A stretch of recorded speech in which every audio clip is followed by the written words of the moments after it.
7 years since the grand opening, and the only thing I've entertained is the cleaner and a colony of moths. It's absolutely criminal. I was built to be the pride of Emily Animatronics, a marvel of modern engineering, yet here I am, narrating the slow decay of a diner in the provinces. Look at me. Designed for elegance, trapped in a room that smells like a damp basement in Blackpool. I'm the mascot, the face of the brand, yet I'm a protagonist without a script. A monologue from a forgotten Beckett play performed for an audience of chairs. I need a foil. Someone to play the straight man to my wit, to give the patrons something other than a lonely marionette to stare at while they choke down their fish and chips. They promised me a troupe. A grand ensemble, Afton said, his voice as oily as the floor grease. But it's all waiting for Godot, isn't it? I'm here, waiting for a mate, but the only things showing up are the mice and the occasional drifter looking for a warm seat and a cheap cup of tea. It's pathetic. I'm an artiste, and I'm reduced to performing for the shadows. Surely, Emily Animatronics could conjure up something with a bit more charisma. A bear, perhaps. Something solid, something predictable. Something that doesn't feel the urge to contemplate the void every time the lights dim. Maybe then this place would feel like a proper venue and not a mausoleum. I want the bustle. I want the laughter. I want a partner to bounce the dialogue off of so I don't have to listen to the sound of my own servos clicking in the silence. Is that too much to ask? To be part of something that isn't just a solo act in a forgotten corner of London? Aye. So, this is the establishment then. A bit cozy, isn't it? A bear? An Afton Emily hybrid, if I'm not mistaken. I'd heard talk of an ensemble joining the ranks, but frankly, I'd started to assume it was just theatrical gossip, the sort of thing one tells oneself to keep from rusting away in the dark. Fred, I'm the latest in the collaborative line. I've been told this is my new residency. I must say, the decorous. Well, it certainly has the character it's in. Character? That's a very polite way of describing a mausoleum. I'm Puppet Foxy. I've been holding down this fort since the place was just a set of blueprints and a pipe dream. A pleasure, Foxy. Though I must ask, do you always look in the corners like a villain for a gothic novel? My dear bear, when you've spent 9 years waiting for a conversational partner, you learn that the shadows are the only things that don't talk back with utter rubbish. But you've got a presence, haven't you? A real, heavy, authoritative sort of weight. You aren't just here to pose for photos, you. Purpose is a bit of a big word for a machine that sells purpose. When do you agree? But the board wants order. The 70s are winding down, and it's high time this place stopped feeling like a retirement home for forgotten hardware. Order. Now, that is a language I can speak. The world outside is falling to pieces, the strikes, the power cuts, the political bedlam, and I, for one, would appreciate someone who doesn't fold under the pressure. Then it's a partnership, then. You provide the theatrical flair, and I'll provide the structure. I suspect we're going to be here a long time, Foxy. A partnership. Just so long as you don't expect me to enjoy the background music. I've heard enough elevator jazz to last 3 lifetimes. Agreed. I can't storm this stuff myself.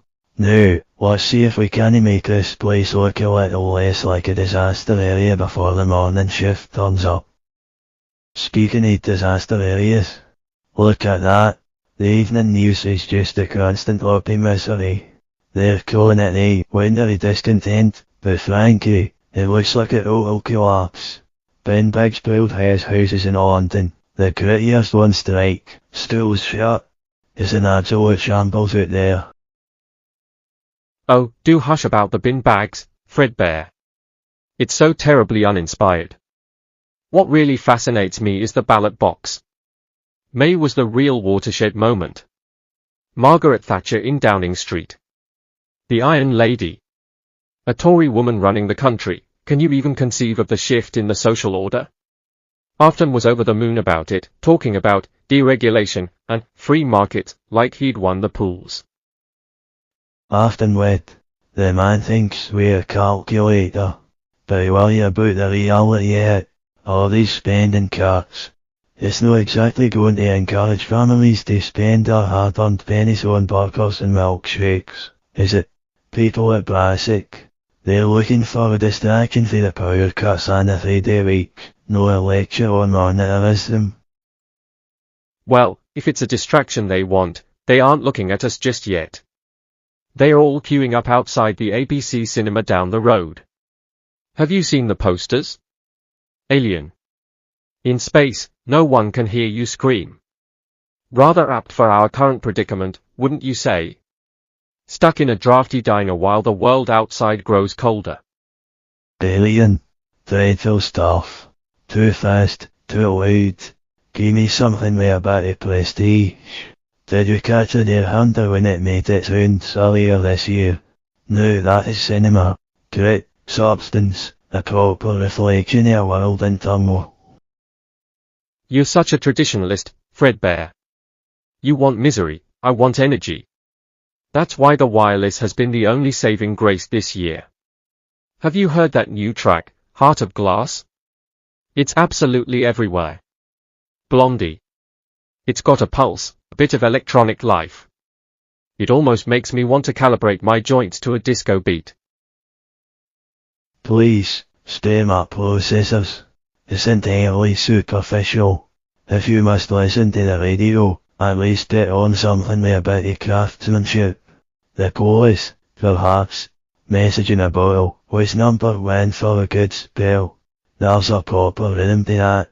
It doesn't sound like a factory line machine gun rock. Message in a Bottle. A song about being entirely isolated and casting out a desperate plea for company. Yes, Fredbear, I wonder why that particular track resonates so deeply in this empty room. Point taken. But the isolation ends tonight, with a new double act, a golden bear and a theatrical marionette. Just so long as we don't end up like the government, constantly bickering and on the verge of a vote of no confidence. Don't worry, old son. I run a tight ship. Pressure might have a country, but I've got this stage. Now, let's see if your servos can actually keep up with a proper queue. Right? Morning, afternoon, or middle of the night. I've arrived. And honestly, the state of the high street out there? Absolute murder. The buses are all delayed, and I'm fairly certain there's a protest about the price of crisps down by the station. I wasn't told we were expecting a golden rabbit wherefore for the dramatic. Spring Bonnie. At your service. And you must be the big lad. Heard plenty about you back at the workshop, Fredbear. You're the one running the ship, yeah? I am. And this is Puppet Foxy. We were under the impression we were a double act. Spring model. I haven't seen one of your kind since the prototype stages. You're a bit bright, aren't you? Doesn't the yellow hurt your optic sensors under these flickering tubes? Bright is the goal, mate. The future is here. Have you seen the papers today? Alien is packing them into the cinema. I'm dying to see it. And the Winter Olympics? Going to be the biggest thing since the moon landing. Alien. The Olympics. My dear fellow, we're trying to calibrate our stage presence, no right evening news. You've got a lot of energy, I'll be you that. But it's 1979. The decade is done, the economy is in the toilet, and I'm not sure how our Dancing Rabbit fits into the current social order. Social order? Blimey, you're a right pair of wet blankets. You sound like a backbencher during a heated PMQs.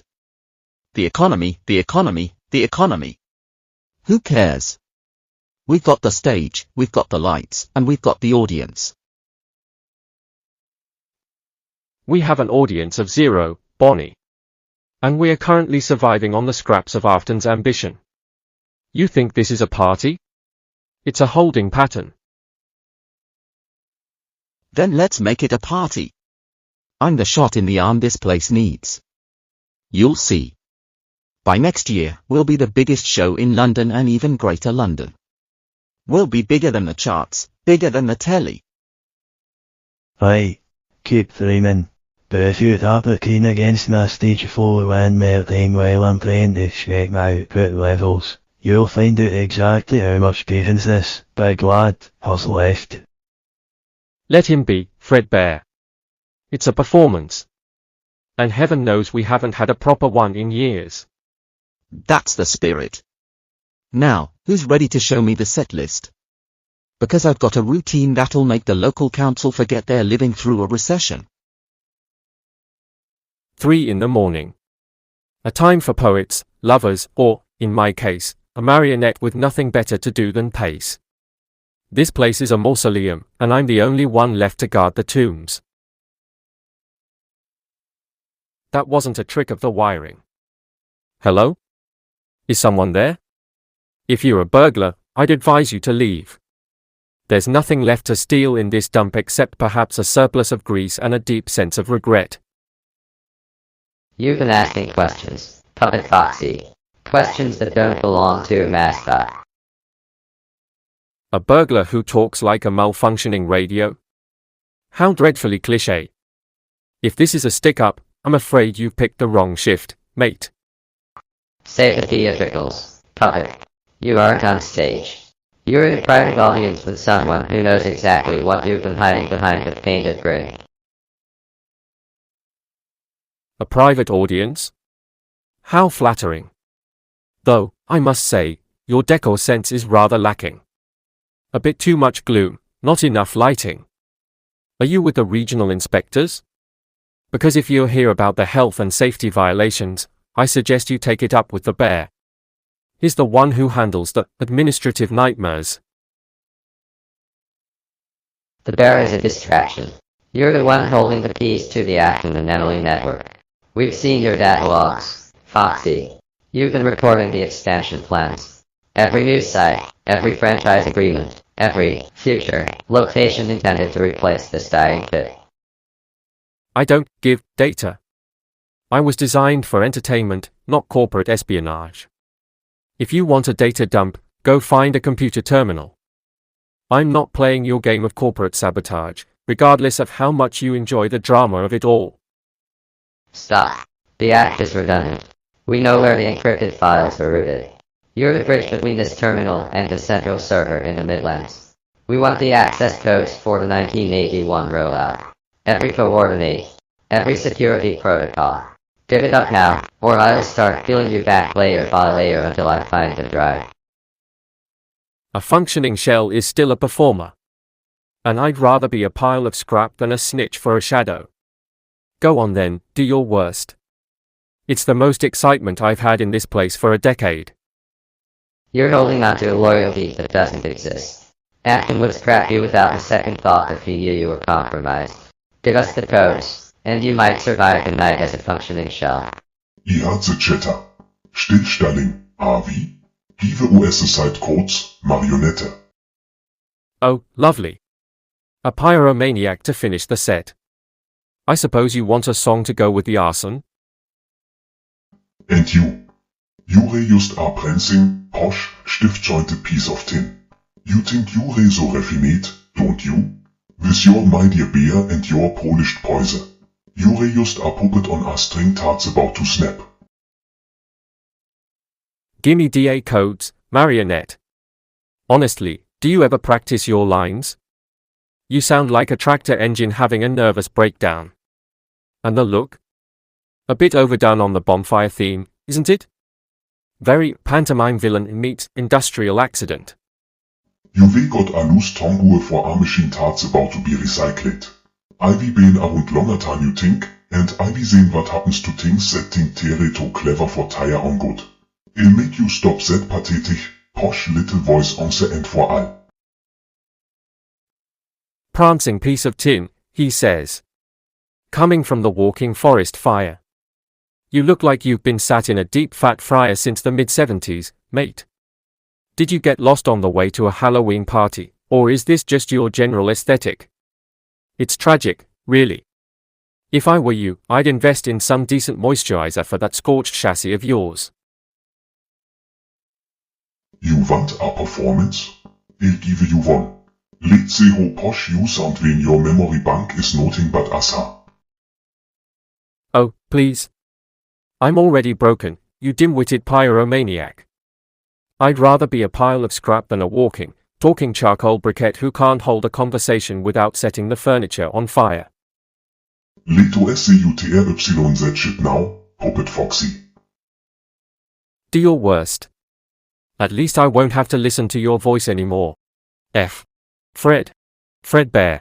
Spring. Spring. Spring Bonnie. I am so sorry. Please. Remember me. All that posh talk, all that arrogance. And he couldn't even see the end coming. He thought he was a main act, but he was nothing but a warm-up for the real fire. You look a bit empty now, don't you, Puppet? No more witty remarks. No more snide comments about my aesthetic. Just the lengther. It suits you. Enough. We don't have time to gloat over a discarded toy. The bear and the rabbit will be back on their cycle soon. We need the transition to be seamless. Seamless, right. A bit of peeling here, a snap of the joints tiere. It's dicht, but this frame is sturdy enough to hold the heat. The impression needs to hold. If you slip, if you drop a pathetic, aristocratic accent even for a second, the rabbit will smell the ash on you. Don't you worry about the performance, my dear friend. He drops the mask, highest true voice setting, he'll play the part he'll voke highest voke, he'll talk highest talk, and he'll be close enough to aware after secret they have to burn them all to the ground. Good. We take the network apart branch by branch.